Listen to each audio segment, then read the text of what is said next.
और जयपुर से अहम खबर है, आरसीए पर कार्रवाई की तलवार लटकी है। रजिस्ट्रार सहकारिता के यहां सुनवाई के समय खत्म। अब रजिस्ट्रार किसी भी वक्त फैसला कर सकती है, तो बेहद अहम है आरसीए पर कार्रवाई की तलवार।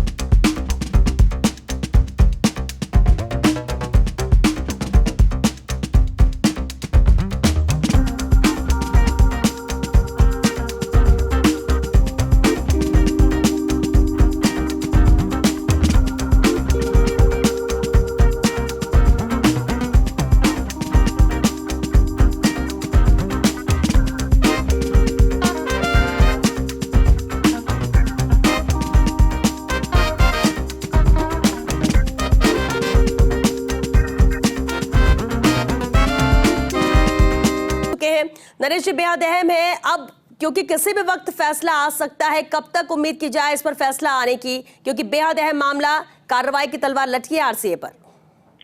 देखिए, खेल परिषद ने जब आरसीए की जांच के लिए कहा था तो रजिस्ट्रार सहकारिता ने जांच अधिकारी की नियुक्ति की थी। जांच अधिकारी ने अपनी जांच में आरसीए को दोषी पाया था, लेकिन जो खेल कानून है उसका नियम ये है कि खुद रजिस्ट्रार सहकारिता है वो संबंधित खेल संघ को एक अंतिम अवसर जरूर देता है, और वो अंतिम अवसर आज था।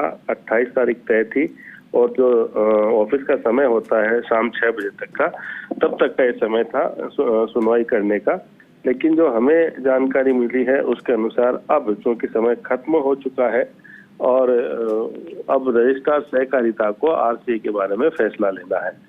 जो सूचनाएं आ रही है हमारे पास उसके अनुसार रजिस्ट्रार सहकारिता ने लगभग तय कर लिया है कि आरसीए की मौजूदा कार्यकारिणी को भंग करके एडहॉक कमेटी बनाई जाए।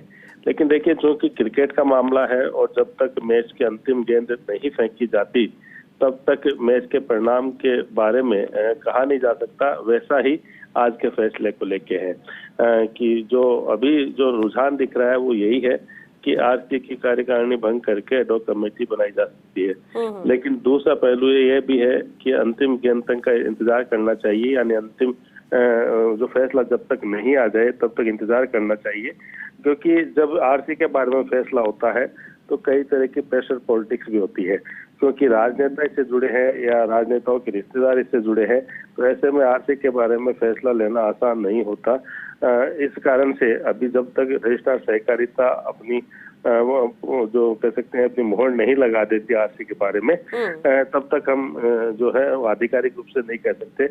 लेकिन सूचना जो हमें मिली उसके अनुसार रजिस्ट्रार सहकारिता ने ये जरूर तैयारी कर ली है कि जैसे ही कोई संकेत मिलते हैं तो किन किन लोगों को एडहॉक कमेटी में शामिल करना है और किसको कन्वीनर बनाना, एक्सरसाइज की जा चुकी है। लेकिन बड़ी बात वही है कि जब तक फैसला कागज पे नहीं आ जाए तब तक इस बारे में अंतिम रूप से कहना मुश्किल है। दूसरी तरफ आरसीए है, उसने कोर्ट का दरवाजा भी खटखटाया है।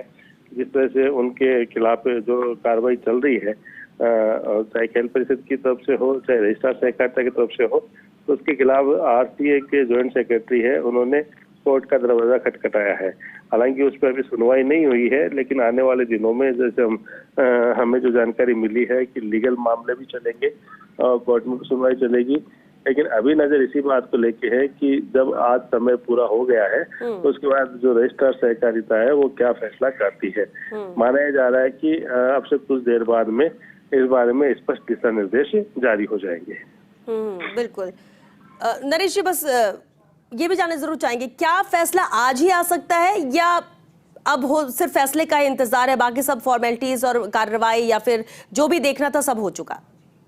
देखिए, जैसे मैंने कहा कि जो सुनवाई का अंतिम मौका था वो खत्म हो गया है, तो अब जो गेंद है वो रजिस्ट्रार के पाले में है। ठीक है। तो रजिस्ट्रार है वो आज भी फैसला कर सकती है, फैसला टाल भी सकती है, और इस बात की भी संभावना है कि कहीं अगर, जैसे मैंने कहा कि क्रिकेट में प्रेशर पॉलिटिक्स होती है, और अभी जो मंत्री के जो पुत्र है वो कार्यवाहक अध्यक्ष है, तो एडहॉक कमेटी बनाने का अर्थ ये होता है कि उनको भी पद से हटाया जाना होगा। तो क्या वो फैसला रजिस्ट्रार कर पाएंगी? ये तमाम चीजों को देखते हुए हम ये कह रहे हैं कि जब तक अंतिम फैसला नहीं हो जाए तब तक बिल्कुल अभी कुछ भी स्थिति स्पष्ट नहीं कह सकते हैं, लेकिन इतना जरूर है कि अब जो गेंद है रजिस्ट्रार के पाले में है, अब वो कब तक फैसला सुनाते हैं इसका जरूर इंतजार करना होगा। बहुत शुक्रिया नरेश आपका इस पूरी बातचीत के लिए।